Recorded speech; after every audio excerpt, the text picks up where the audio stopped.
Hello, I'm Adam Newman. This is my official YouTube channel. Please subscribe and support us. Welcome back to our channel, you guys. Today is Monday, full episodes, the 6th of April, 2026. A beautiful day to just sit back, grab a massive cup of coffee, and yell at our screens together.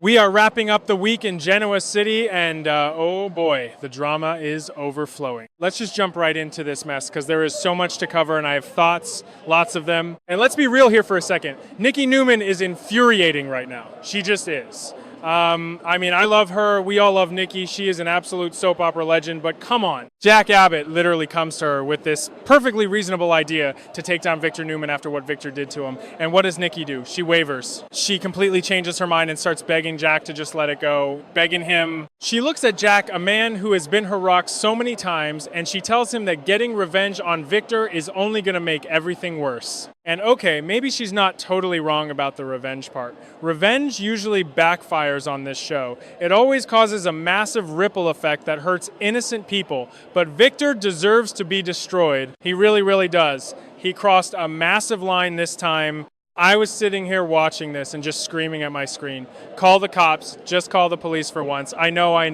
I can already hear you guys in the comments. But he bribes the cops, he owns the GCPD.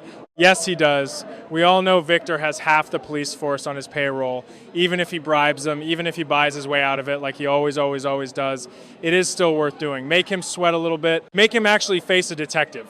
Make a paper trail. Do something, but no. The show won't do it. Because the writers have this weird obsession with Victor. They treat him like this twisted angel who is completely untouchable. He is a flawed, manipulative, borderline psychotic patriarch, but the writers refuse to let him actually lose a war. He never fails, he never actually pays for his crimes, and it is so frustrating for the fans. I see the fans on social media complaining about this every single day. We are all just so tired of the Victor is always right narrative. It's exhausting. And Nikki just feeds into it. She is never going to actually help take him down because he is the love of her life.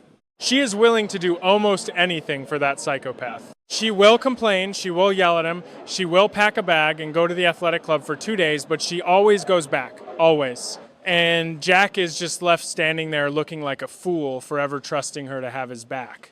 So while Jack is dealing with Nikki's wavering loyalty, we have Kyle Abbott going on the offensive. And honestly, I am kind of here for it. Kyle and Diane have decided to target Victoria, which makes total sense from a strategic standpoint. They are completely skipping over Abby, by the way, which is hilarious to me.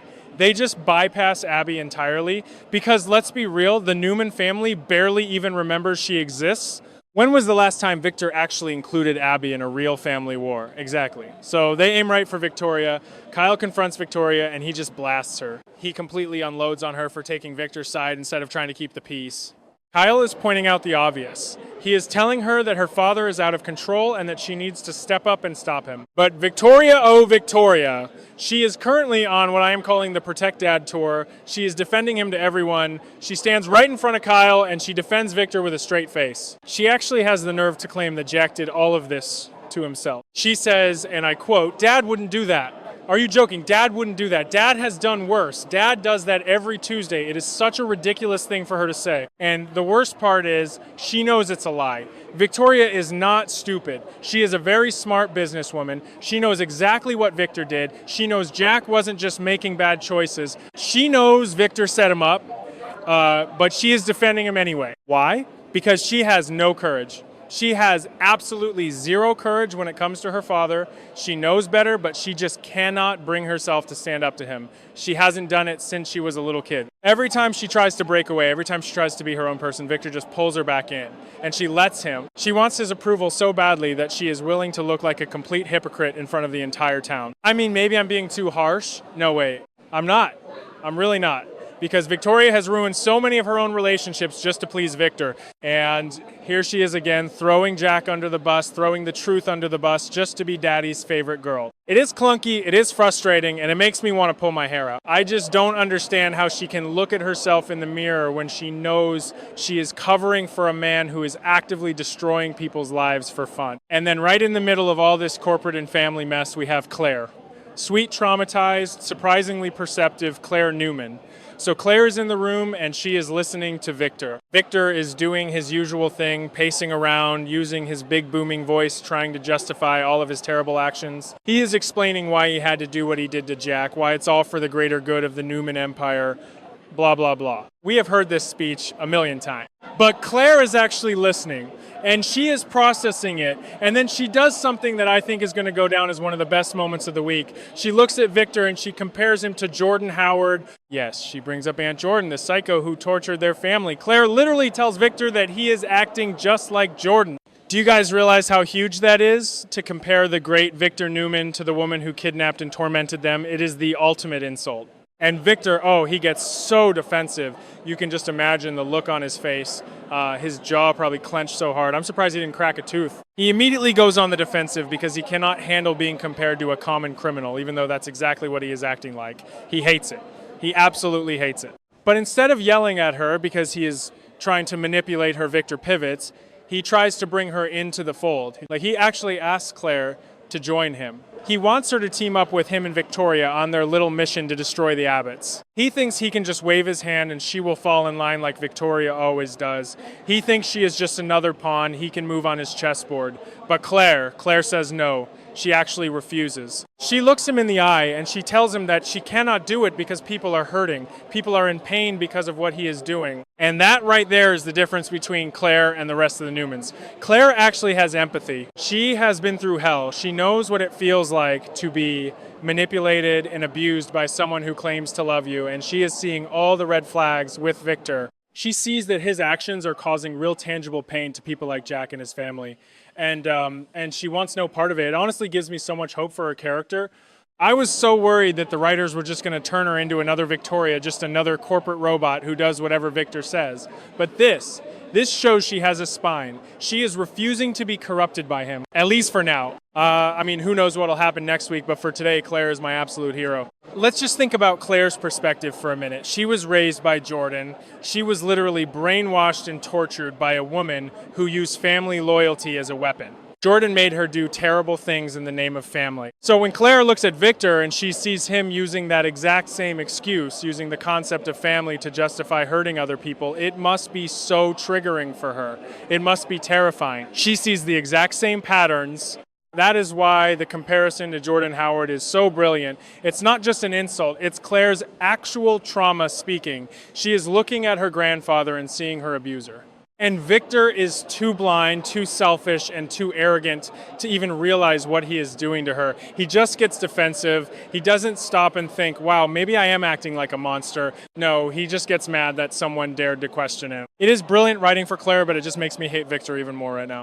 Let's zoom out for a second here. Let's talk about the bigger pattern on this show. How many times have we seen this exact same scenario play out? The Abbotts and the Newmans go to war. Victor does something highly illegal and deeply immoral. Jack gets the short end of the stick. Nikki gets caught in the middle, wrings her hands, cries a little bit, and then ultimately chooses Victor. It is a tale as old as time. I have been watching this show for years, and it feels like we are just stuck in this endless time loop. Why can't the writers give us something new? Why can't Nikki actually stand her ground for once? Imagine the storyline if Nikki actually teamed up with Jack to take Victor down. The ratings would go through the roof. The fans on social media would be screaming with joy.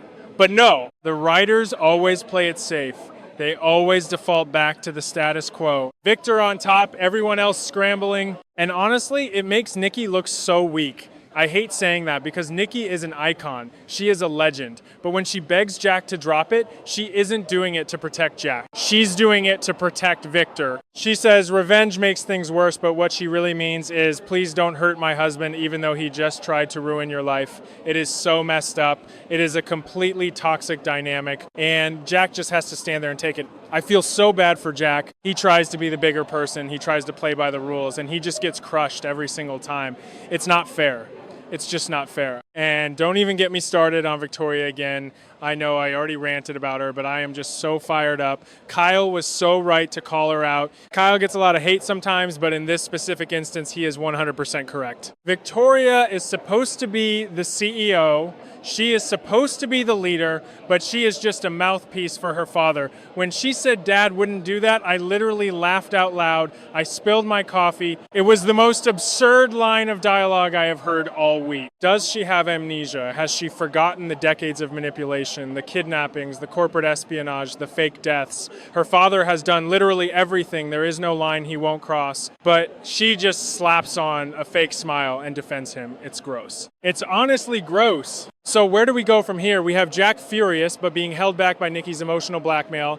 We have Kyle and Diane ready to burn Victoria to the ground. We have Victoria burying her head in the sand. And we have Claire, the only person with a working moral compass, refusing to play Victor's games. I honestly don't know how this is going to end. Well, actually, I do know Victor will win because he always wins. But maybe, just maybe, Claire's defiance will spark something. Maybe Claire standing up to him and comparing him to Jordan will actually crack his armor a little bit.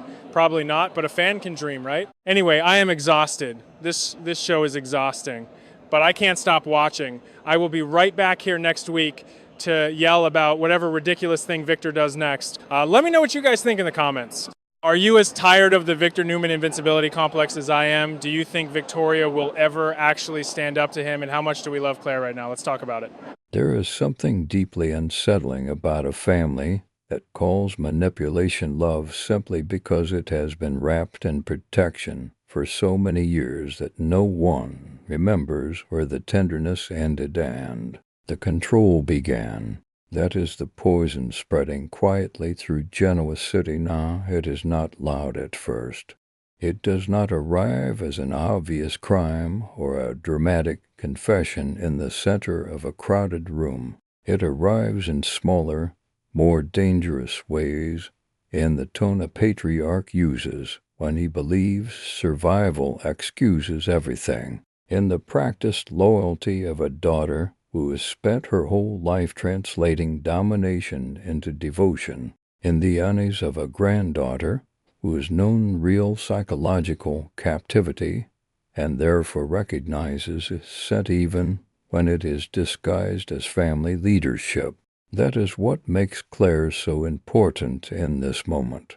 She is not simply the younger Newman caught in the middle of a power struggle. She is the uncomfortable mirror standing in front of a dynasty that has long confused strength with moral permission. Victor, as always, moves through conflict with the confidence of a man who believes history has already justified him. He does not see coercion when he applies pressure. He sees necessity. He does not see emotional damage when people bend around his will. He sees results. That is what makes him so dangerous even when he is convinced he is acting for the good of his family. A man like Victor rarely thinks in terms of whether something is right. He thinks in terms of whether something works. If a relationship must be strained, if a rival must be crushed, if a loved one must be cornered into agreement, then so be it. In his mind, survival has always belonged to the one who acts first, hits harder, and refuses to apologize. There is a brutal logic to that worldview, and it is precisely why so many Newmans have spent years orbiting him like frightened believers around a man they know can save them and destroy them with the same hand. Claire is different, and not because she is weaker. In some ways, she may be stronger than any of them. A person who has been raised inside madness develops a sensitivity other people often mistake for fragility. Claire knows what it means to live under a manipulator. She knows the feeling of having reality bent around someone else's needs.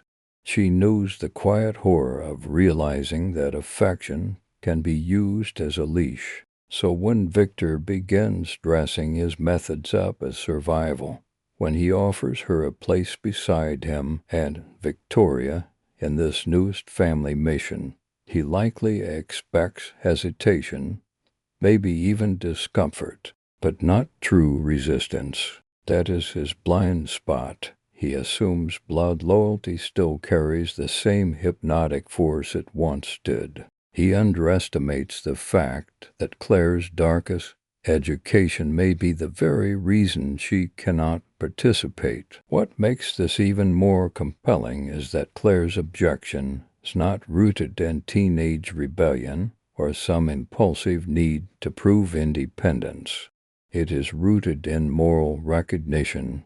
She sees the damage. She sees the bodies left behind these victories, even when those bodies are emotional rather than physical. She understands that as long as innocent people are being harmed, no family objective can cleanse the method used to achieve it. That is the kind of clarity that should be ordinary, but in the Newman world it feels almost radical. And honestly, that is part of what makes this storyline satisfying. It is refreshing to watch someone inside that family speak as though human cost still matters. For too long, power and generosity has often been treated as if it were its own defense. Claire, by contrast, forces the conversation back to something far more uncomfortable. Whether winning is still winning if it deforms everyone involved. Victoria's role in this conflict is in some ways even sadder. She is not a villain here, not exactly. She is the inheritor of Victor's emotional architecture. She has spent so much of her life learning his language, defending his motives, and internalizing his priorities, that she can no longer always distinguish between support and surrender. When she arrives to speak with Claire, she likely believes she is being reasonable. She likely believes she is asking for unity, perspective, family alignment. But what Claire hears beneath it is something much darker, the sound of a person who has normalized damage for so long that she now presents it as maturity. That is tragic. Victoria has strength, intelligence, and pride, but those qualities become warped when they are constantly exercised in defense of someone else's moral blind spots. She is not merely siding with Victor. She is continuing the Newman tradition of calling emotional compromise wisdom. And this is where the story gains real bite, because Claire is not only confronting Victor's methods, she is confronting the family culture that protects them. She is seeing that the true cult of Victor is not built on fear alone, it is built on inheritance. It passes from generation to generation through admiration, through selective memory, through the romanticizing of ruthlessness as if it were vision. Claire may have entered this family hoping to belong, hoping to be loved, hoping to repair what had been stolen from her life, but belonging becomes far less comforting when the price of admission is moral silence. I think that is the real heartbreak here. Claire is not just deciding whether to help Victor. She is deciding whether being a Newman must mean becoming the kind of person she once had to survive. If she walks away, it will not be because she does not care. It will be because she cares too much about the line between necessary action and emotional corruption. That distinction matters. People in families like this often accuse the dissenter of betrayal, when in reality the dissenter may be the only one trying to save what little decency remains. Claire choosing distance would not be abandonment. It would be refusal. And refusal can be one of the bravest tasks in soap storytelling, because it is rarely rewarded immediately. It isolates. It invites blame. It makes the person who says no look disloyal, while everyone else congratulates themselves for sticking together. Yet sometimes the most loving thing a person can do is reject a legacy that wants to reproduce itself through them. Hovering at the edge of all this is Holden, whose importance may become far greater than anyone first expected. Holden is standing before a decision that looks financial on the surface, what is really moral, emotional, and potentially catastrophic.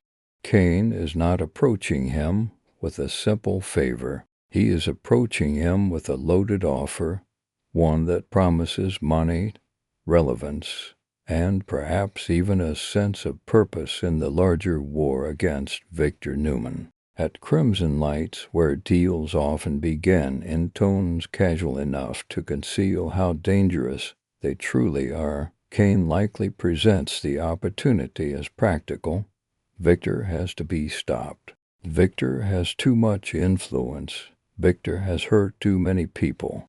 Holden, with the right access and the right nerve, could help tip the balance.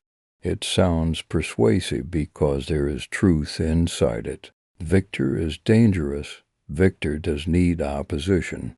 But the question is never only whether a powerful man deserves to be challenged. The question is what kind of people that challenge turns everyone else into. Cain is especially interesting in this setup because he is not driven by pure righteousness. He is driven by strategy, resentment, and the grim patience of someone who knows he cannot overpower Victor head-on. Men like Cain do not always choose the cleanest path because clean paths rarely work against predators. That is what makes him compelling and dangerous at the same time. He is willing to weaponize opportunity. He is willing to recruit from the margins. He is willing to hand someone like Holden a fat payment and tell himself it is simply the cost of doing battle in Victor's world. But money is never just money and generosity. It is pressure. It is temptation.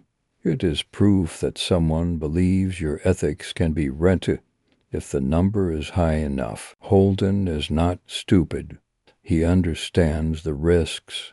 Going after Victor is not just risky in a business sense.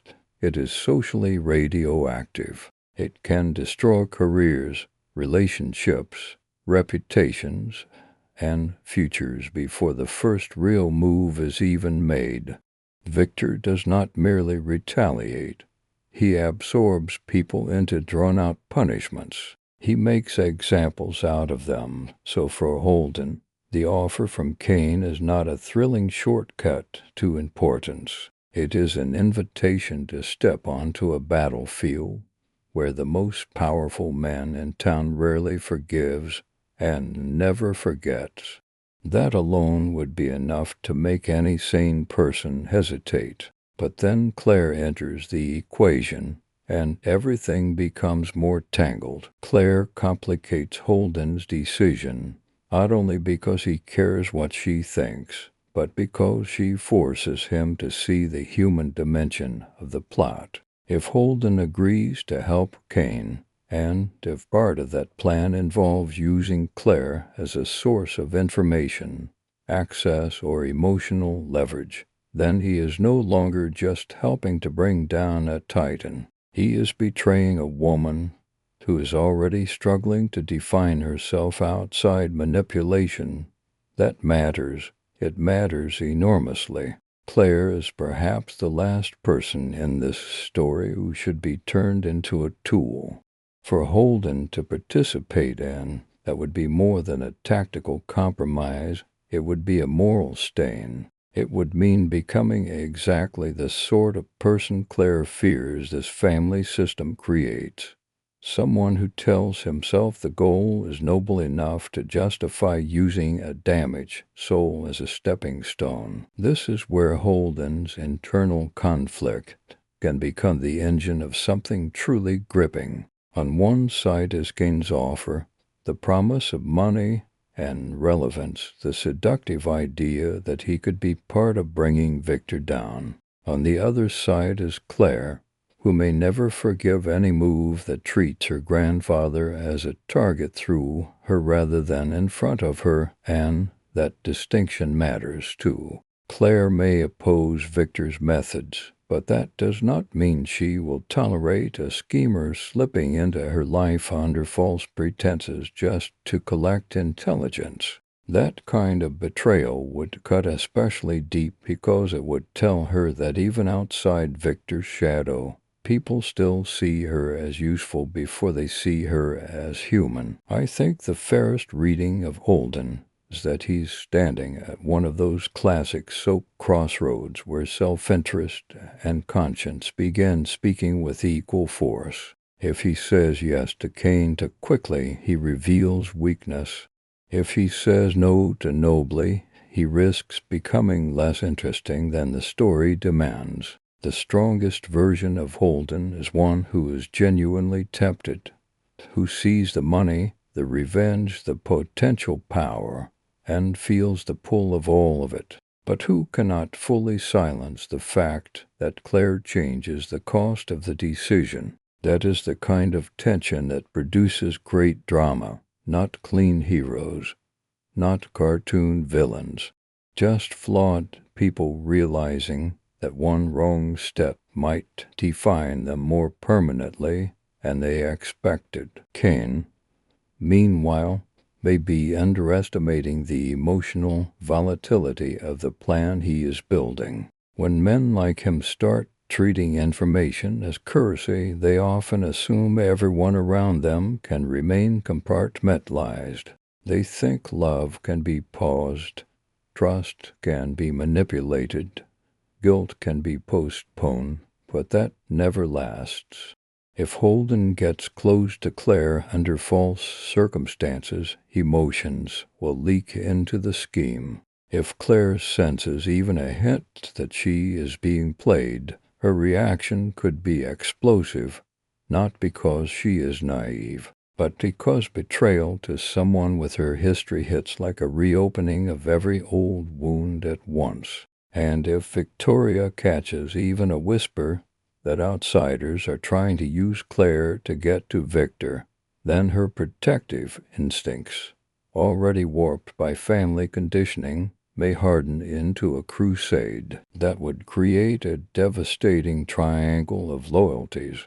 Claire rejecting Victor's methods, while still refusing to let Cain and Holden exploit her. Victoria defending Victor, while possibly beginning to see how much pressure Claire is under.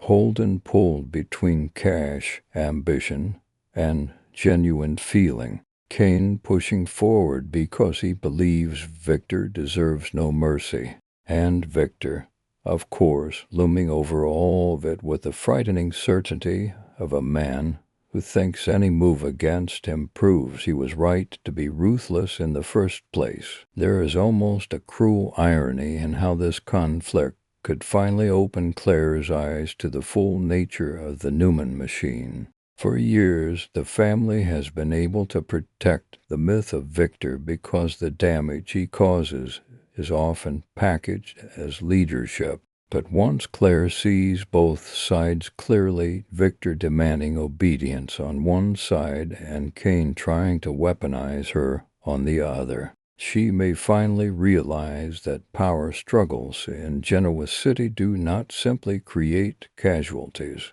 They consume the moral vocabulary of everyone involved.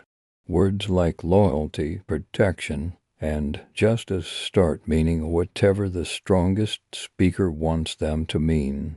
In that kind of world, doing the right thing becomes harder not because the right thing is unclear, but because everyone around you keeps insisting it is weakness. That is why Claire leaving the family orbit, even temporarily, could be one of the most emotionally honest outcomes. Not a melodramatic exile, not some impulsive tantrum, but a sober, painful step back from a system that keeps trying to recruit her pain into its agenda. She may need distance to understand who she is when she is not being asked to defend Victor, heal Victoria, reassure Holden, or serve as the emotional bridge in someone else's war. Sometimes a character walking away is more powerful than any confrontation, because it says the game itself is rotten. Claire may ultimately decide that love without ethics is merely another form of control,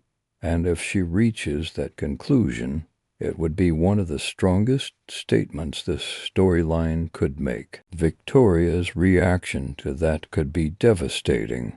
She might see Claire's withdrawal as rejection, when it is really a plea for sanity. Victor would almost certainly see it as disloyalty, because men like him interpret independence as ingratitude whenever it denies them influence. And Holden, if he has made even the smallest dishonest move, may realize too late that he gambled away the trust of the one person whose opinion could have forced him to become better. Cain could get his opening against Victor and still lose the moral battle by proving he is willing to contaminate innocent ground to win. That is the thing about wars against tyrants. If every line is crossed in the name of defeating them, then victory begins to resemble inheritance rather than change. Personally, that is the part of this storyline I find most powerful. The real question is not whether Victor can be beaten. It is whether anyone trying to oppose him can do so without becoming a lesser version of him. Claire seems to be the one character who understands that the method matters as much as the result. That does not make her soft.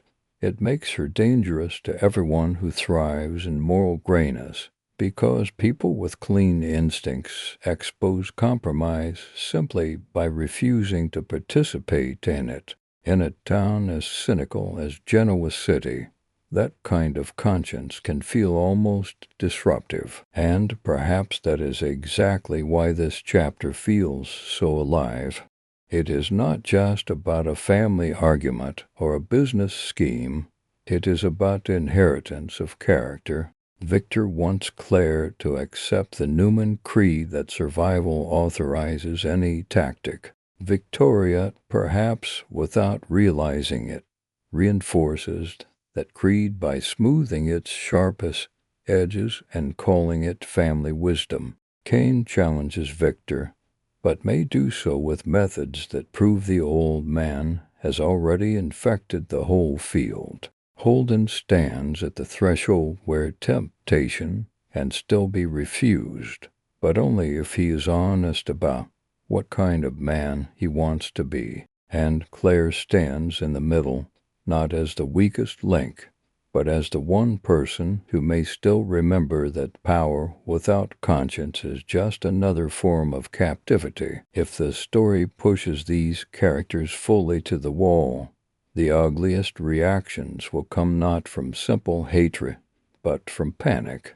Victor panicking that he is losing control over Claire. Victoria panicking that rejecting Victor means destabilizing the family structure she has spent her life defending. Holden panicking that refusing Cain means losing the best chance he has had in a long time to matter.